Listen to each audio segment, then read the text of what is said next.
الحمد للہ رب العالمین والصلاة والسلام علی رسول الامین وعلی آلہ واصحابہ اجمعین الی یوم الدین۔ اعوذ باللہ من الشیطان الرجیم، بسم اللہ الرحمن الرحیم۔ وکذالک جعلناکم امۃ وسطا لتکونوا شہداء علی الناس ویکون الرسول علیکم شہیدا۔ برادران محترم، مجھے اس وقت جس موضوع پر گفتگو کرنی ہے وہ یہ ہے کہ جماعت اسلامی ہند کا ایک تعارف کرانا ہے، اور تعارف میں ظاہر ہے کئی چیزیں شامل ہوتی ہیں۔ مثلا یہ بات بھی شامل ہوتی ہے کہ جماعت کی نظریاتی بنیاد کیا ہے، یہ بھی شامل ہے کہ جماعت کن حالات میں تشکیل پائی اور کس طرح سے مرحلہ بمرحلہ آگے بڑھتی چلی گئی، اس دوران اس کا دستور کس طرح سے ڈیولپ ہوا، کس طرح سے پالیسی پروگرام بنائے گئے، اور اس دوران میں اس کی کیا کوششیں رہی ہیں، کوششوں کے ساتھ ساتھ وہ کن آزمائشوں سے گزری ہے، اور اب تک اس کے کیا اثرات ہیں جو سماج اور ملک کے اندر دکھائی دیتے ہیں۔ آپ اچھی طرح سے جانتے ہیں کہ جماعت اسلامی ہند گزشتہ 80 سال سے ہندوستان میں خدمات انجام دے رہی ہے۔ یہ اب تیسری اور چوتھی نسل کے ہاتھ میں ہے، اور مسلسل ایک کے بعد ایک قدم اٹھاتے ہوئے اور فیصلہ کرتے ہوئے وہ آج یہاں تک پہنچی ہے۔ اس سے پہلے کہ میں اس کے ایوالوشن اور اس کے خدمات اور اس کے تفصیلات کا ذکر کروں، 2-3 باتیں شروع ہی میں عرض کر دینا ضروری معلوم ہوتا ہے۔ سب سے پہلی بات تو یہ ہے کہ جماعت کا کوئی بھی فیصلہ ہو، اس کا ایک تسلسل ہوتا ہے۔ کسی فیصلے کو ہم آئسولیشن میں نہیں سمجھ سکتے، بلکہ گزشتہ فیصلوں کو سامنے رکھ کر اور جو مباحث ہوتے رہے ہیں تحریک اسلامی کے اندر، انہیں سمجھ کر ہی ہم کسی فیصلے کے صحیح پس منظر کو اور اس کی صحیح روح کو سمجھ سکتے ہیں۔ ایک بات تو یہ ہمارے سامنے رہنی چاہیے۔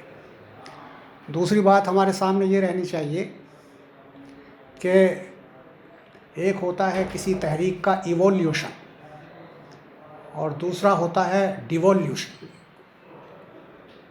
ڈیویشن۔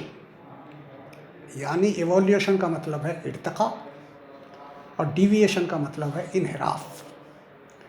تو اگر کوئی تحریک اپنے نظریے اور فکر سے کو چھوڑ بیٹھے یا اس سے کوئی سمجھوتا کرنے لگے تو اسے ڈیویشن کہتے ہیں۔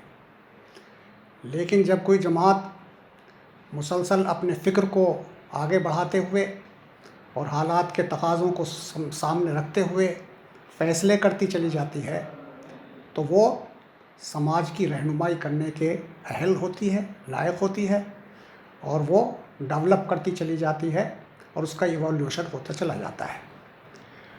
تو اگر وہ اپنے نظریے اور فکر سے سمجھوتا کرنے لگے تو پھر وہ ایولیوشن نہیں بلکہ ڈیویشن ہوتا ہے۔ لیکن اگر وہ اپنی حکمت عملی کو صحیح طور پر وضع نہ کر سکے، حالات پر اس کی نظر نہ ہو، تو پھر وہ تحریک کی بجائے جمود بن جاتی ہے۔ تو تحریک کو ان دونوں پہلوؤں کو اپنے سامنے رکھنا ہوتا ہے۔ تو کبھی کبھی ہمیں یہ سمجھنے میں دقت ہونے لگتی ہے، تو ہم ایک چیز کو دوسری سمجھ بیٹھتے ہیں اور دوسری چیز کو پہلی سمجھ بیٹھتے ہیں۔ تو سمجھنے میں یہ توازن ہمارے سامنے ضرور رہنا چاہیے۔ یہاں تک جماعت اسلامی ہند کا تعلق ہے، جماعت اسلامی ہند کی نظریاتی بنیاد تو وہی ہے جو اسلام کی بنیاد ہے، اور جماعت اسلامی اسی مقصد کے لیے جد و جہد کرنے اٹھی ہے جو دراصل امت مسلمہ کا مقصد ہمیں قرآن و سنت سے معلوم ہوتا ہے۔ جب ہم قرآن کریم کا مطالعہ کرتے ہیں تو امت مسلمہ کے مقصد کے لیے ویسے تو بہت سی تعبیرات پیش کی گئی ہیں، لیکن 3 تعبیر خاص طور پر ہمارے سامنے آتی ہیں اور جن کا ہم اپنی مجلسوں میں برابر تذکرہ کرتے رہتے ہیں۔ پہلی چیز تو یہ بات معلوم ہوتی ہے کہ امت کو خطاب کرتے ہوئے اللہ تعالیٰ نے فرمایا وَكَذَلِكَ جَعَلْنَاكُمْ أُمَّةً وَسَطًا لِتَكُونُوا شُهَدَاءَ عَلَى النَّاسِ، اور یہ آیت آخر تک آپ پڑھتے چلے جائیے۔ اس سے ہمیں امت مسلمہ کے مقصد کی یہ تعبیر معلوم ہوتی ہے کہ امت کا کام ہے کہ وہ دین کی شہادت پیش کرے، اپنے قول سے بھی اور اپنے عمل سے بھی، اور دنیا کو یہ بات دکھائی دے کہ دین قولاً یہ ہے اور عملاً یہ ہے، اور انفرادی زندگی اس طرح کی تشکیل پاتی ہے اس دین کی روشنی میں، اور اجتماعی زندگی اس طرح سے وجود میں آتی ہے۔ ایک بات تو یہ ہے۔ دوسری بات ہمیں یہ معلوم ہوتی ہے کہ اللہ تعالیٰ نے فرمایا کہ وہ اب امت مسلمہ کا کام یہ ہے کہ وہ امر بالمعروف اور نہی عن المنکر کا فریضہ انجام دے، یعنی لوگوں کو برائیوں سے روکے اور بھلائیوں کی طرف بلائے۔ اب وہ برائی چھوٹی سے چھوٹی سے لے کر کے بڑی سے بڑی برائی ہو سکتی ہے، اور نیکی چھوٹی سے چھوٹی لے کر کے بڑی سے بڑی ہو سکتی ہے، اور اگر بڑی کی ہم ذکر کریں تو اس میں گویا شرک بھی شامل ہو جاتا ہے کہ شرک کی برائیوں سے انسانوں کو روکا جائے اور توحید کے معروف کی طرف انسانوں کو بلایا جائے۔ اسی طرح سے ہم آگے کی خوبیوں اور خرابیوں کا تذکرہ کر سکتے ہیں۔ تیسری بات جو ہمیں قرآن کریم سے معلوم ہوتی ہے وہ یہ ہے کہ اللہ تعالیٰ کے اس دین کو تم قائم کرو، ان اقیم الدین ولا تتفرقوا فیہ۔ اللہ کے دین کو قائم کرنا یہ امت مسلمہ کی اسی طرح ذمہ داری ہے جس طرح سے گزشتہ انبیاء کی ذمہ داری رہی ہے، اور جس کو بہترین طریقے پر رسول اللہ صلی اللہ علیہ وسلم نے آخر میں انجام دے کر دکھایا، اور وہ مکے میں دین کو قائم کیا، اور اسی دین کی اقامت اب امت مسلمہ کا مشن ہے۔ ہم اور آپ اچھی طرح سے جانتے ہیں کہ ہندوستان کی تاریخ میں جو تیسری اور چوتھی دہائی ہے 19ویں صدی کی، جو 20ویں صدی کی، جو 19 سے لے کر کے 40 تک کی جو دہائی ہے، یعنی 10 سال ہیں، اس میں ہندوستان کا فریڈم اسٹرگل چل رہا تھا۔ تو اس زمانے میں ایک بات تو یہی سامنے تھی کہ مسلمانوں کے سامنے اپنا یہ مقصد وجود رہا ہی نہیں تھا۔ کافی حد تک لوگ بھلا چکے تھے اس کو، امت مسلمہ اپنے منصب سے غافل ہو چکی تھی۔ تو ایک تو بات یہی بہت ضروری تھی کہ امت اپنے اس سبق کو یاد کرے، اپنے اس منصب کی یاد دہانی اس کے سامنے ہو۔ تو ایک بات تو یہ تھی، اور دوسری صورتحال اس وقت یہ تھی کہ جو فریڈم اسٹرگل چل رہا تھا تو اس زمانے میں بہت سی بحثیں چل رہی تھیں۔ ایک بحث یہ چل رہی تھی کہ سب کے سب لوگ جو ہے جغرافیائی بنیاد پر ایک نیشن ہے۔ کچھ مسلمان یہ کہہ رہے تھے کہ صاحب ہم مذہب کی بنیاد پر ایک نیشن ہیں۔ کچھ لوگوں میں یہ بحث جاری تھی کہ ہندوستان کا نظام کیا ہوگا آزادی کے بعد۔ چنانچہ مولانا مودودی علیہ الرحمہ نے اس زمانے میں ایک طرف تو امت کو یہ سبق یاد دلایا کہ بحیثیت امت مسلمہ تمہاری ذمہ داری یہ ہے کہ ایک جماعت بنا کر، ایک امت بنا کر، اور جب امت ہم کہتے ہیں تو امت کسی گروہ کو نہیں کہتے، بلکہ امت کہتے ہیں ان افراد کو، مجموعے کو، جن کا کوئی مقصد ہوتا ہے اور اس مقصد کے حصول کے لیے وہ منظم جدوجہد کرتے ہیں۔ تو اس زمانے میں مولانا نے یہ بات یاد دلائی کہ آپ ایک امت ہیں اور کوئی اس طرح کی قوم نہیں ہے جس طرح کے نعرے دنیا بھر میں لگائے جا رہے ہیں یا خود ہندوستان میں بعض لوگ لگاتے ہیں۔ تو ایک طرف تو مولانا نے یہ سبق یاد دلایا مسلمانوں کو، اور دوسری طرف مولانا نے کہا کہ یہ جو نیشن اسٹیٹ کی جغرافیکل بنیادوں پر جو نیشن اسٹیٹ کی بات ہو رہی ہے، یہ بات صحیح بات نہیں ہے، بلکہ unity of humanity, unity of mankind, اس بنیاد پر، اس نظریے کی بنیاد پر مولانا نے فرمایا کہ سارے انسان خدا کے پیدا کیے ہوئے ہیں، سارے انسان خدا کے بندے ہیں، سارے انسان بھائی بھائی ہیں۔ انہیں جغرافیائی خطوں میں بانٹ کر کے تقسیم کر دینا یہ بات صحیح نہیں ہے، بلکہ آپس میں بھائی بھائی بن کر اور ہندوستان کی تعمیر و ترقی کے لیے کوشش کرنا ان سب کی ذمہ داری ہے۔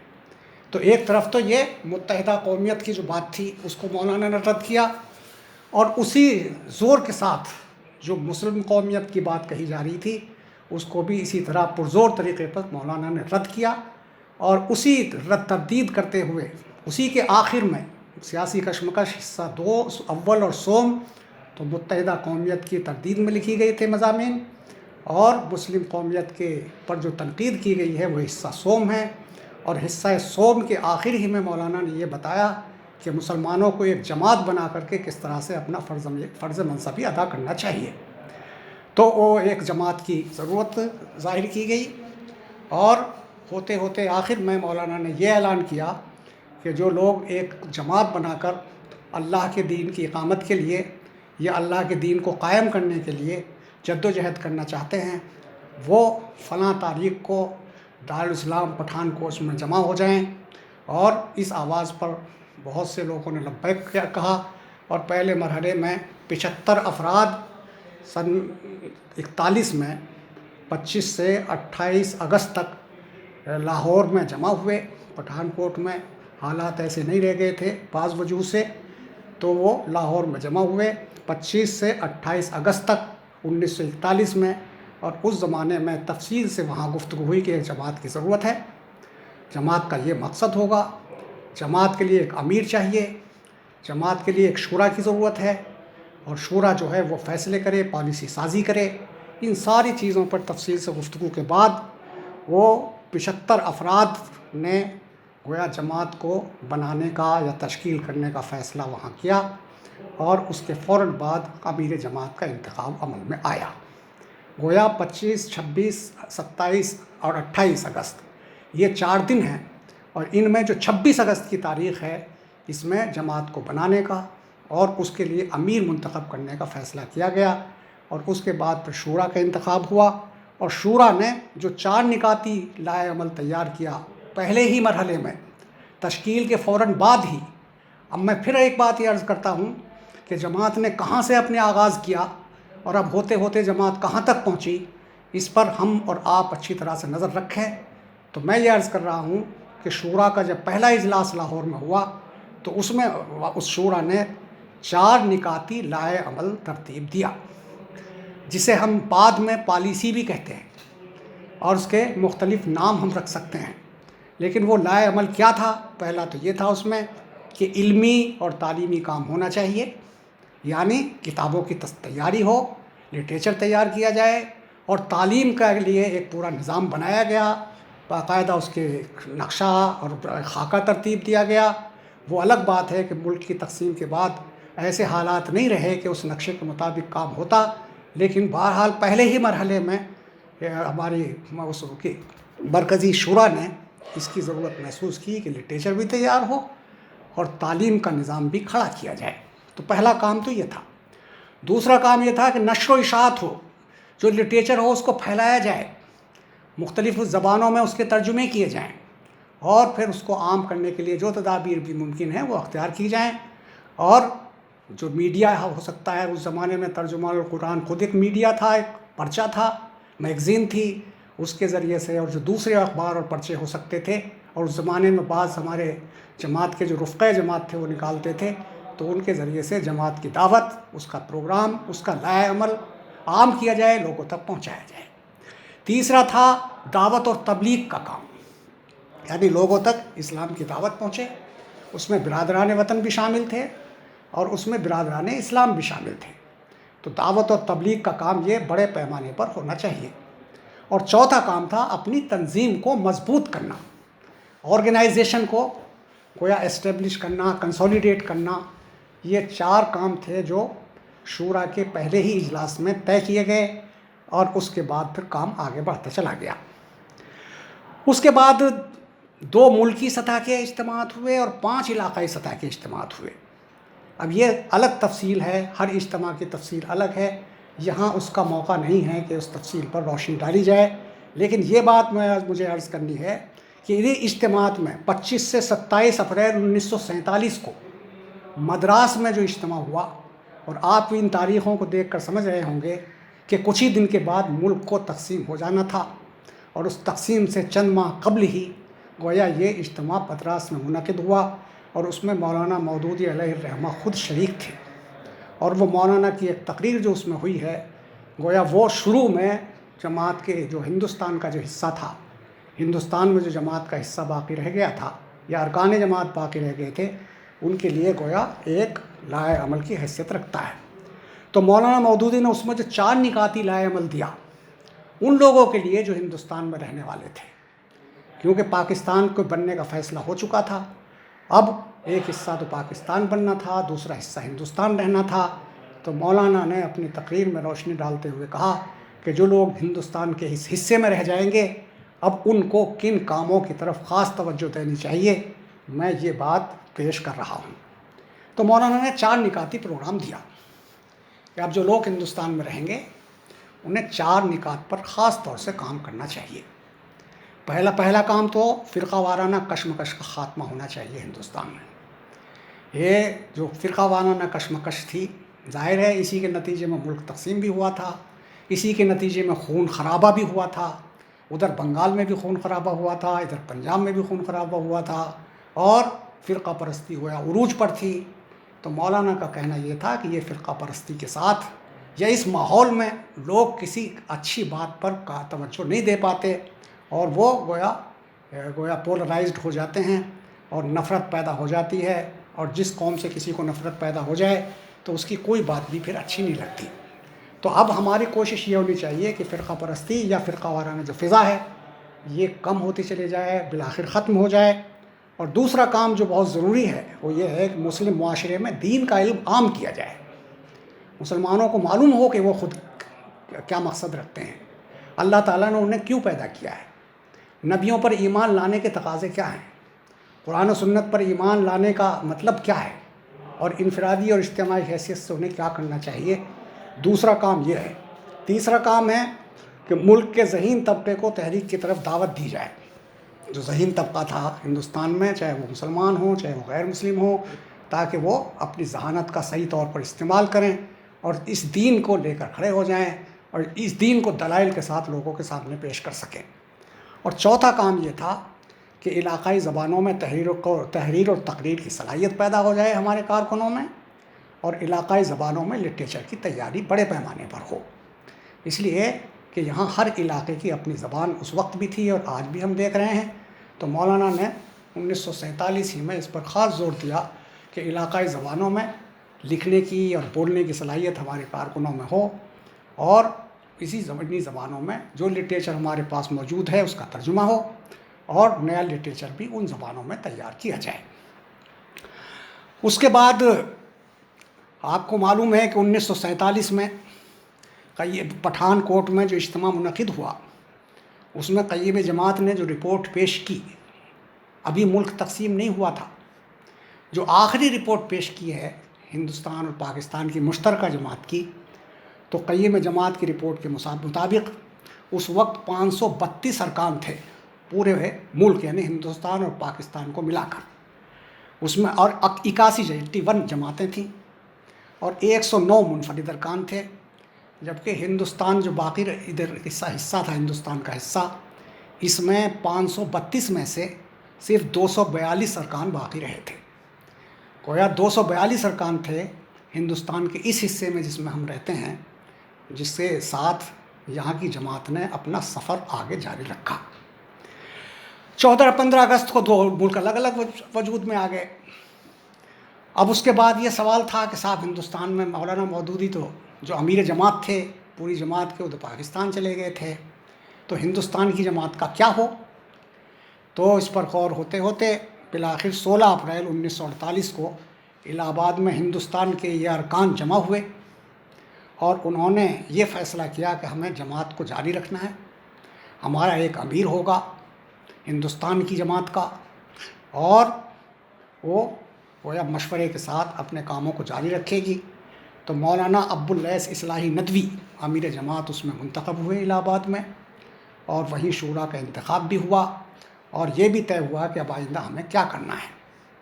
تو یہ اس طرح کے حالات میں گویا جماعت اسلامی ہند سے ہم کہتے ہیں، اس کا سفر 16 اپریل 1948 کو شروع ہوتا ہے، اور اس سے پہلے کی جو جرنی ہے جماعت کی وہ ایک مشترکہ جرنی ہے ہندوستان اور پاکستان دونوں کی، اور 1948 کے بعد سے ہندوستان کی جماعت نے گویا اپنا امیر منتخب کر کے یہاں ہندوستان کی جماعت اسلامی کی جرنی شروع کی۔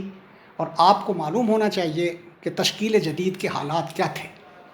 یہ جو تشکیل جدید 1948 میں ہوئی ہے، نئی تشکیل جو ہوئی ہے جماعت کی، جس میں امیر جماعت مولانا ابواللیث صاحب اصلاحی ندوی کو منتخب کیا گیا، تو اس وقت کے حالات کیا تھے، اس سے ہم یہ بات سمجھ سکتے ہیں کہ کتنے مضبوط لوگ تھے وہ، اور ان کی نظریاتی بنیاد کتنی مضبوط تھی، یعنی کن حالات کیسے مایوس کن اور دل کو توڑنے والے، دل ٹوٹتے تھے حالات کو دیکھ کر کے، ان میں بھی ان حضرات نے اپنے جماعت کی یہ جرنی جاری رکھی اور حوصلے کے ساتھ، ہمت کے ساتھ اپنے مقصد کے لیے کام کرنے کا جدوجہد پر قائم رہے۔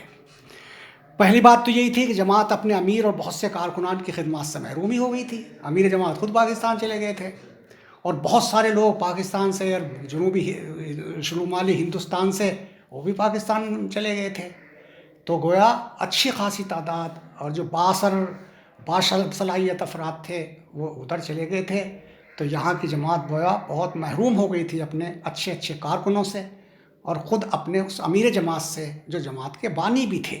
صرف امیر جماعت ہی نہیں تھے بلکہ ان کی حیثیت وہ سبق یاد دلانے والی اور جماعت کو قائم کرنے والی شخصیت تھی۔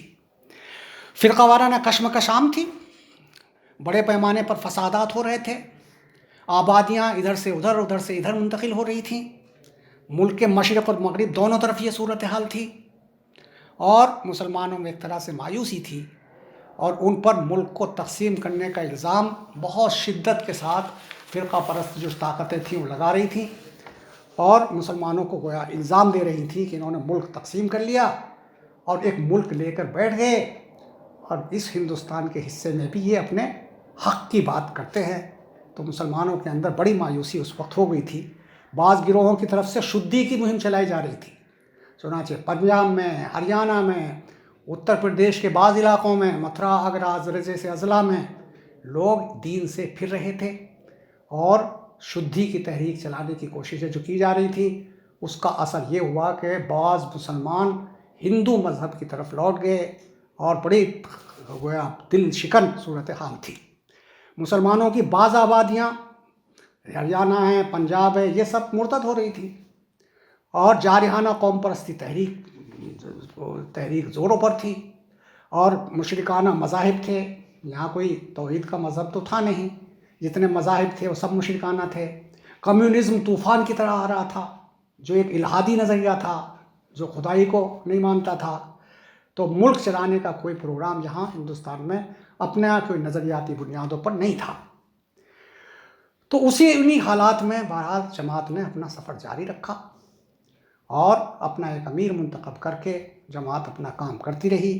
اسی زمانے میں ہندوستان میں دستور کی بنانے کی گویا بازگشت شروع ہوئی کہ ہندوستان کا دستور کیسا ہوگا، اس میں بنیادی دفعات کیا ہوں گی، اس کا پریمبل کیا ہوگا۔ یہ پہلے سے بھی ایک بات چل رہی تھی، لیکن تقسیم کے بعد ہندوستان میں ایک دستور ساز اسمبلی بنائی گئی، اور اس دستور ساز اسمبلی نے دستور کو بنانے کا اپنا سلسلہ شروع کیا۔ جو دستور بنایا جا رہا تھا یہاں، اس کی ایک خاص بات یہ تھی کہ اس میں آزادی، انصاف اور مساوات کی باتیں شامل تھیں، اور بنیادی حقوق کو بھی شامل کیا گیا تھا۔ اس میں ایک دفعہ 25 بھی ہے، جس کے مطابق ہر شہری کو اپنے مذہب پر ہر شہری کو اپنے پسند کا مذہب اختیار کرنے، اس پر عمل کرنے اور اس کی تبلیغ کرنے کا اختیار حاصل ہے۔ یہ ایک اچھی بات تھی، اور جس کو جماعت کے لوگوں نے بھی پسند کیا۔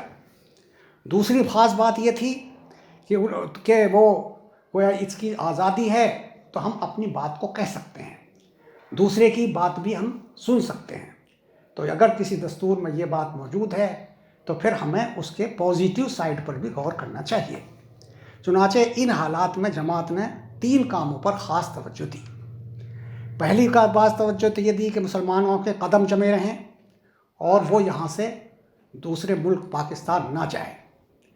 اور مولانا ابواللیث صاحب نے اس زمانے میں، جو اس وقت امیر جماعت منتخب ہو گئے تھے، جو رسالہ زندگی نکلتا تھا جماعت کی طرف سے، اس میں بہت سے اشارات اداریے لکھے جو آج بھی کتابی صورت میں موجود ہیں، اور اس میں مسلمانوں کو یہ بتایا کہ اللہ تعالیٰ نے تمہیں یہاں پیدا کیا ہے، تو تمہاری ذمہ داری ہے کہ یہاں کے لوگوں کو اسلام کا تعارف کراؤ، اپنے قول سے بھی اور عمل سے بھی۔ اگر آپ سب اس ملک کو چھوڑ کر کے دوسری طرف چلے جائیں گے تو یہاں وہ فرض کون ادا کرے گا؟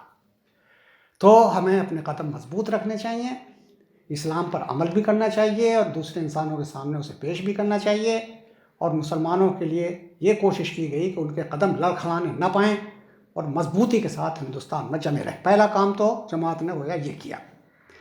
دوسرا کام، جو فسادات سے متاثر ہونے والے لوگ تھے ان میں ریلیف کا کام کیا جائے. بہت سے لوگ گویا لوٹے گئے تھے، بہت سے لوگ مارے گئے تھے، بہت سے لوگ زخمی ہوئے تھے، ان کی جائیدادیں لوٹ لی گئی تھیں. تو اس طرح کے حالات میں ریلیف کا کام گویا جماعت کا ریلیف کا کام شروع ہی سے گویا ایک خاص امتیاز رہا ہے. تو جماعت نے اس موقع پر بھی اس پر کام پر خاص توجہ دی. تیسرا کام جو بہت بنیادی تھا جماعت کے سامنے، وہ دعوتی لٹریچر کی تیاری کا کام تھا مختلف علاقائی زبانوں میں، تاکہ یہاں لوگوں کے سامنے اسلام پیش کیا جائے اور اسلام کو گویا وہ سمجھ کر کے اور اس کو گویا اس پر غور بھی کریں اور اس پر پازیٹیولی گویا اس پر نظر رکھیں، اور جو کوئی بات ہو ان کے ذہن میں آئے، کوئی سوال ذہن میں آئے، کوئی مشکل پیش آئے یا انہیں کوئی اعتراض ہو تو اسے وہ پیش کر سکیں. اس کے لیے بہت ضروری تھا کہ وہ لٹریچر تیار ہو اور اسے مختلف زبانوں میں پھیلایا جائے. اب یہ کام جماعت نے گویا 3 خاص طور پر شروع کیے. اب ایک سوال یہ تھا کہ جماعت نے ایک دستور بنایا تھا جو 1941 میں تھا. جب جماعت کی تشکیل اول ہوئی لاہور میں تو اسی وقت ایک دستور بنایا گیا تھا. اب یہ سوال تھا کہ کیا وہ دستور ایز اٹ از رہنا چاہیے یا اس میں کسی تبدیلی کی ضرورت محسوس ہوتی ہے. تو جماعت کا جو دستور آج ہمارے ہاتھوں میں ہے وہ دراصل 3 مرحلوں سے گزرا ہے. ان مرحلوں کو ہمیں اپنے سامنے رکھنا مناسب ہوگا. پہلا مرحلہ تو یہ تھا کہ 1941 میں جب جماعت کی تشکیل ہوئی تو اس وقت 11 دفعات پر مشتمل ایک دستور بنایا گیا. 11 دفعات تھے، 11 آرٹیکلز تھے اس کے. اس میں حکومت الہیہ نصب العین قرار دیا گیا تھا. عورتوں کی حیثیت اور اس کے فرائض کو الگ سے شامل کیا گیا تھا. اس میں شہریت کی کوئی قید نہیں تھی، کسی بھی ملک کا شہری اس کا جماعت کا رکن بن سکتا تھا. اور 4 نکات پر مشتمل اس میں ایک لائحہ عمل تھا، پروگرام تھا. صرف یہ 11 پوائنٹس تھے جس پر یہ دستور 1941 میں بنا تھا اور جو 1948 تک کام کرتا رہا. 1948 میں جب جماعت اسلامی ہند کی تشکیل ہوئی، یا میں دوسرے الفاظ میں کہوں تو جماعت اسلامی ہند کی تشکیل جدید ہوئی، تو اس وقت یہ ضرورت محسوس کی گئی کہ بھئی دستور تو ایک نیا ہونا چاہیے اب ہندوستان میں یہاں کے حالات کو سامنے رکھ کر. لیکن ابھی فوری طور پر اس کو بدلنا مشکل ہے، لیکن اس کا بنیادی ڈھانچہ تو وہی رکھا جائے. لیکن حکومت الہیہ کی جگہ اقامت دین کا نصب العین اس کا قرار دیا جائے. اقامت دین اس لیے کہ ایک تو یہ قرآنی اصطلاح تھی اور اس کا مفہوم بھی بہت جامع اور واضح تھا، اور حکومت الہیہ کا لفظ لوگوں کے نزدیک کچھ سیاسی رخ زیادہ رکھتا تھا. تو اس زمانے میں پہلی ہی شورا کے اجلاس میں جماعت اسلامی ہند نے یہ طے کیا کہ بھئی وہ حکومت الہیہ کی بجائے جماعت کا نصب العین اقامت دین ہونا چاہیے. اور اس کے لیے پھر جماعت نے ایک کمیٹی بنائی. ہاں، ایک بات اور شامل کی، وہ یہ کی کہ مولانا مودودی نے جو 4 نکاتی پروگرام دیا تھا مدراس کے اپنی تقریر میں، اسے دستور کا حصہ بنا دیا گیا. اور جو لائحہ عمل پہلے سے 4 نکات پر مشتمل تھا، ایک 5واں نقطہ ان 4 نکات پر مشتمل اس میں شامل کر کے 5واں نقطہ بنا دیا گیا. اور اس طرح سے اب 11 دفعات کے بجائے 12 دفعات پر مشتمل یہ دستور ہو گیا، جو 48 سے 56 تک کام کرتا رہا. اب یہ جیسا کہ بات عرض کی گئی کہ تقسیم کے بعد ہی یہ ضرورت محسوس ہوتی تھی کہ دستور میں کچھ ترمیم ہونی چاہیے، تو جماعت نے 5 افراد پر مشتمل ایک کمیٹی تشکیل دی اور اس کے ذمہ یہ کام کیا گیا کہ وہ دستور کا نیا ڈھانچہ تیار کرے. وہ 5 افراد نے دستور کا ڈھانچہ گویا پر کام کرنا شروع کیا، اور 5 افراد جو دستور کا خاکہ تیار کیا تھا اسے یہ بھی کہا گیا کہ دستور کا خاکہ تمام ارکان جماعت کو بھیجا جائے اور ان کی طرف سے جو مشورے آئے ان پر کمیٹی غور کرے. چنانچہ تشکیل کر کے ارکان جماعت کو پیش کیا گیا. ارکان جماعت نے جو مشورے دیے کمیٹی نے اس کو شامل کیا اور یہ دستور آپ جانتے ہیں کہ مجلس نمائندگان ایک اس دستور میں ہوتی ہے، اس وقت بھی ایک مجلس نمائندگان کا انتخاب ہوا، ارکان نے اپنے درمیان سے کچھ نمائندے منتخب کیے، اور اس مجلس نے اس دستور کو آخری شکل دی جو آج ہمارے سامنے موجود ہے۔ یہ دستور 14 اپریل 1956 کو نافذ ہوا، جو شکل میں آج ہمارے سامنے ہے۔ چھوٹی موٹی ترمیمات اس میں ضرور ہوئی ہیں، لیکن کوئی بڑی ترمیم اس کے بعد سے کوئی بڑی ترمیم نہیں ہوئی ہے۔ تو یہ 14 اپریل 1956 کو دستور نافذ ہوا، جو 75 دفعات پر مشتمل ہے، اور اس کے 5 چیپٹرز ہیں: عقیدہ، نصب العین اور طریقہ کار، جماعت کی رکنیت نمبر 2، نمبر 3 نظام جماعت، نمبر 4 مالیات، نمبر 5 متفرقات۔ اس دستور میں لائے عمل نہیں رکھا گیا، بلکہ لائے عمل کو لیے الگ سے میقاتی پالیسی پروگرام شروع کیا گیا۔ تو میقاتی پالیسی پروگرام سن 56 کے دستور میں شامل نہیں ہیں، بلکہ وہ الگ سے ایک کتابچہ ہوتا ہے جو ہر 4 سال کے بعد تشکیل دیا جاتا ہے، بنایا جاتا ہے، اور حالات پر غور کر کے اس میں ترمیم اور حذف و اضافہ ہوتا رہتا ہے۔ اس دستور میں رکنیت کے لیے انڈین یونین کا شہری ہونے کو ضروری شرط قرار دیا گیا۔ پہلے جو دستور تھے اس میں کسی ملک کی شہریت کی کوئی قید نہیں تھی، بلکہ یہ جو دستور بنا اس میں انڈین یونین کا شہری ہونے کو لازمی قرار دیا گیا۔ کسی دوسرے ملک کا شہری اب جماعت اسلامی ہند کا ممبر نہیں ہو سکتا۔ عورتوں کی حیثیت اور ان کے فرائض کی الگ سے کوئی شک نہیں رکھی گئی، بلکہ یہ رکھا گیا کہ اس میں مرد اور خواتین دونوں شامل ہیں، اور دونوں ہی سماج کے بھلے اور برے کے ذمہ دار ہیں، اور اس شریعت کا جو ذمہ داریاں ہیں وہ دونوں پر عائد ہوتی ہیں، اور دونوں ہی خدا کے سامنے یکساں جواب دہ ہیں۔ تو اس لیے دونوں کا الگ الگ سے ذکر کرنے کے بجائے دونوں کو یکساں یا مشترکہ طور پر ایڈریس کیا گیا ہے، اور اس میں عورتیں بھی شامل ہیں اور اس میں مرد بھی شامل ہیں۔ مسلمانوں کی غلط فہمیاں دور کرنے کے لیے معیار حق اور برسر حق کا نوٹ، معیار حق کی بات یہ تھی، اس دستور میں یہ تھا کہ صاحب کسی کو معیار حق نہ مانا جائے قرآن و سنت کے علاوہ۔ تو مسلمانوں کو بعض کوئی غلط فہمی ہو سکتی تھی کہ شاید ہم کسی صحابہ کرام کو وہ مقام نہیں دے رہے ہیں۔ یہ بات اٹھی تھی اس زمانے ہی میں، ہمارے جو جماعت کی شورا تھی اس نے اس پر غور کیا اور یہ کہا کہ معیار حق اور برسر حق ہونے میں کہ جو فرق ہے اسے سمجھا جائے۔ معیار حق تو وہ ہوتا ہے جس پر جو کسوٹی ہوتی ہے، جس پر ہم کسی چیز کو پرکھ کر دیکھتے ہیں کہ یہ صحیح ہے یا غلط ہے۔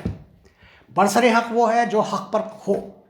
تو صحابہ کرام کو ہم برسر حق تو مانتے ہیں، لیکن معیار حق تو قرآن و سنت ہی ہو سکتے ہیں۔ تو گویا یہ تشریح بھی دستور کے میں موجود ہے، اور ایک حاشیے میں اس کو شامل کر لیا گیا ہے۔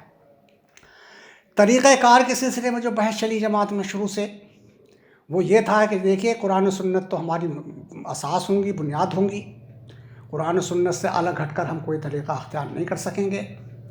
دوسرے یہ ہے کہ اخلاقی حدود کی ہم پابندی کریں گے، ہم پرامن طریقے اختیار کریں گے، ہم تعمیری ذرائع اپنائیں گے، ہم رائے عامہ کو، پبلک اوپینین کو موبلائز کریں گے، رائے عامہ کو ہموار کریں گے۔